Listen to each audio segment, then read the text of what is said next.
दोस्तों, मेरा नाम है विनीत सखूजा।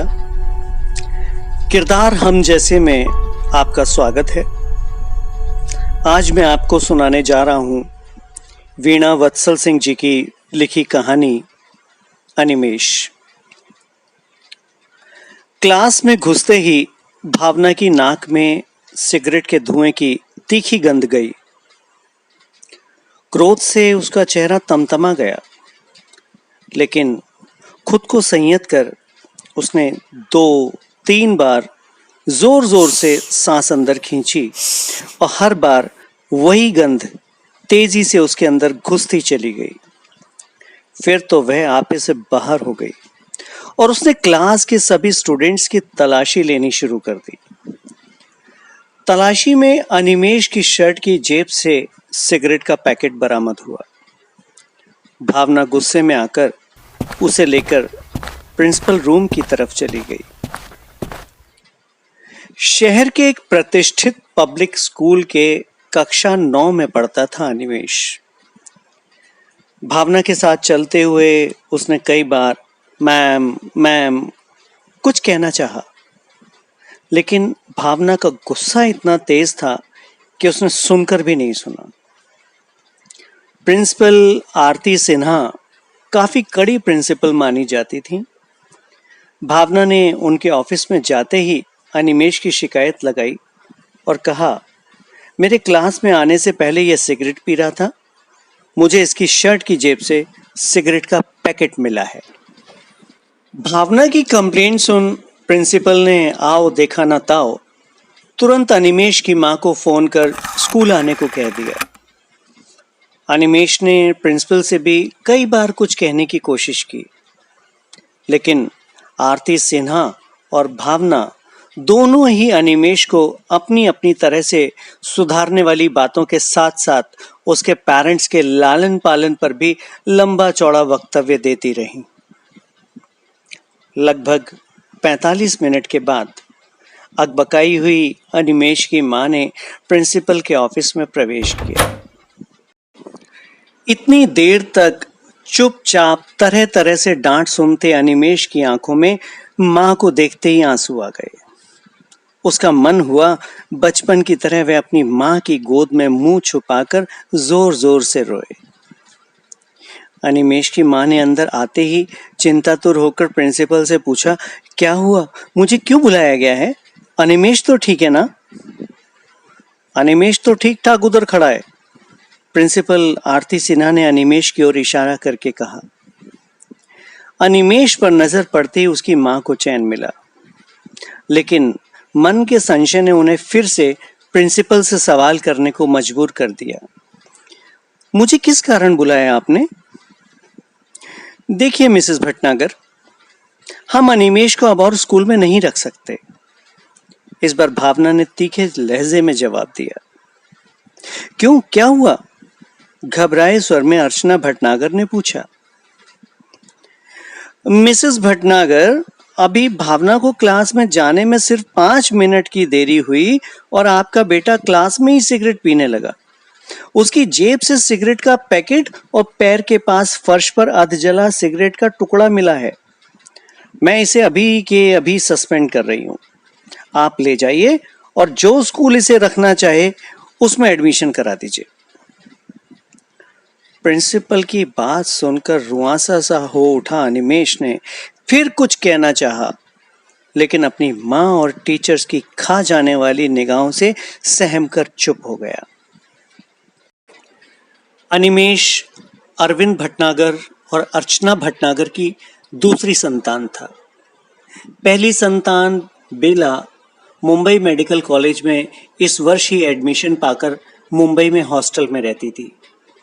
अरविंद और अर्चना अपने बच्चों के संस्कार और पढ़ाई लिखाई के प्रति काफी सचेत रहते थे।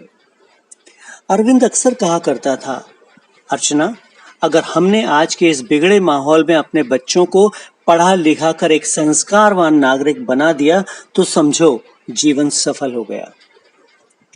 ऐसे विचार वाले अरविंद को जब अर्चना ने प्रिंसिपल ऑफिस से बाहर निकलकर फोन पर पूरी घटना संक्षेप में बताते हुए स्कूल के डिसीजन के बारे में बताया तो अरविंद बौखला गया।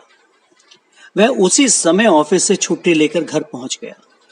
तब तक अर्चना भी अनिमेश को लेकर घर आ चुकी थी। पूरे रास्ते भर जब भी अनिमेश अपनी मां से कुछ कहने की कोशिश करता, वह खा जाने वाली आंखों से उसे घूरती। फलतः सहम कर अनिमेश चुप हो जाता। रास्ते भर की मां की चुप्पी ने अनिमेश को घर पहुंचने के बाद के हालात से बहुत हद तक वाकिफ करा दिया था।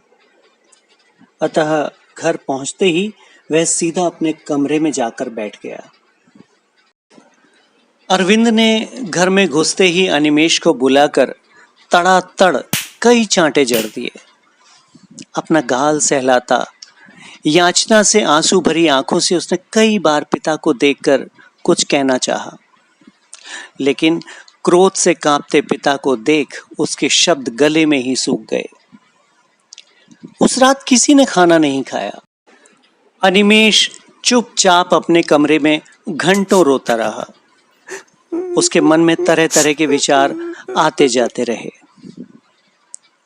उधर अर्चना और अरविंद को अपनी परवरिश में बार बार फेल होने का एहसास कचोटे जा रहा था और वे दोनों बिना एक शब्द एक दूसरे से बोले चुपचाप छत को देखते पड़े हुए थे।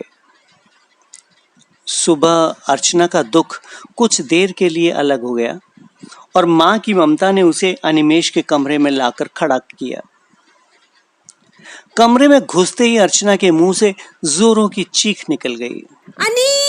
अरविंद दौड़ते हुए अर्चना की चीख सुनकर वहां आया तो कमरे का मंजर देखकर उसके भी होश उड़ गए। अनिमेश बेड पर निढाल पड़ा था। उसने अपनी कलाई की नसें ब्लेड से काट ली थी। खून बहकर चादर को गीला कर रहा था। अरविंद ने तुरंत उसे गोद में उठाया और अर्चना को गाड़ी की चाबी लेकर आने को कहा। गाड़ी की चाबी लेने को जाती अर्चना की नजर अनिमेश के तकिए के पास पड़े मुड़े हुए कागज पर पड़ी। उस पर अनिमेश की लिखावट देख उसने कागज उठाकर पर्स में रख लिया और तेजी से बाहर निकल गई। अरविंद ने उसे गाड़ी की पिछली सीट पर अनिमेश का सर गोद में लेकर बैठने को कहा। बदहवास सी अर्चना के दिमाग ने काम करना बंद कर दिया था।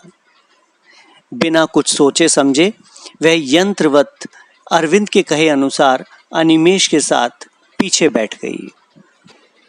अरविंद पास के हॉस्पिटल में लेकर जब अनिमेश को पहुंचा तो डॉक्टर ने पहले परीक्षण के साथ ही हल्के स्वर में कहा, नो होप, बट हम कोशिश करते हैं।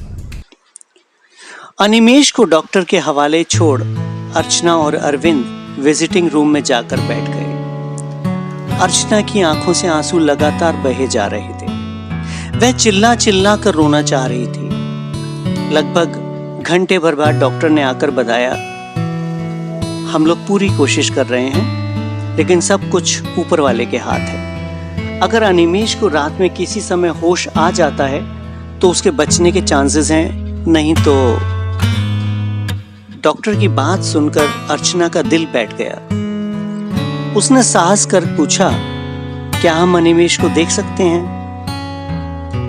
जी, आप लोग आईसीयू के बाहर से ही उसके कमरे में झांक कर देखें। अभी अगर सिचुएशन कुछ कंट्रोल होती है तो आपको अंदर बुला लेंगे। आईसीयू के बाहर लगे शीशे से अनिमेश के पीले पड़े चेहरे को देखते हुए अचानक अर्चना को उसके लिखे कागज का ध्यान आया, जिसे चलते चलते उसने अपने पर्स में लगभग ठूंस कर डाल लिया था। वहीं फर्श पर बैठकर पर्स से कागज निकालकर उसने पढ़ना शुरू किया। मॉम, डैड, मैं आप दोनों से बहुत प्यार करता हूँ और आज यह जो कुछ भी हुआ उसके लिए मैं अपने आप को माफ नहीं कर पा रहा हूँ। इसलिए मैंने अपनी जिंदगी खत्म करने का फैसला किया है। लेकिन जाने से पहले वह बात जो मैं कई बार स्कूल में भी कहना चाह रहा था और आप लोगों को भी बताना चाहता था, लिख कर जा रहा हूं। हो सके तो मुझे माफ कर दीजिएगा। इतना पढ़ते पढ़ते अर्चना की हिचकी बंद गई। अपना जी कड़ा कर उसने आगे पढ़ना शुरू किया। मैंने सिगरेट नहीं पी, यह सच है, लेकिन यह भी सच है कि सिगरेट का पैकेट मेरे पास था और अध जला टुकड़ा भी फर्श पर मेरे ही पैरों के पास मिला था। दरअसल सिगरेट मेरा दोस्त समर्थ पीता है। उसके मम्मी पापा दोनों ही काफी बिजी रहते हैं और कोई उसे टाइम नहीं दे पाते। घर पर वह अकेला ही रहता है। अक्सर अपने अकेलेपन की बातें वह मुझे बताता रहता है। मैं समर्थ से बहुत प्यार करता हूं। उसका अकेलापन मुझे भी अंदर से दुखी कर जाता है। उसकी ना तो कोई बहन है और ना ही भाई।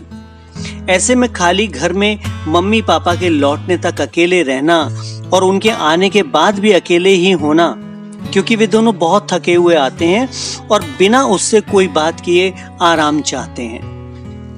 इस कारण समर्थ अंदर से खोखला होता जा रहा है। उसे बहुत बहुत प्यार की जरूरत है। अपने खालीपन को भरने के लिए उसने सिगरेट पीना क्लास 6 से ही स्टार्ट कर दिया था।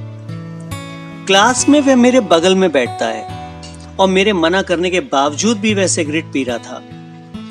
वह सिगरेट के कश लगा रहा था कि मेरी निगाह दरवाजे पर आ रही भावना मैम पर पड़ी और मैंने जल्दी से डेस्क पर रखा हुआ पैकेट समर्थ को बचाने के लिए अपनी जेब में डाल लिया।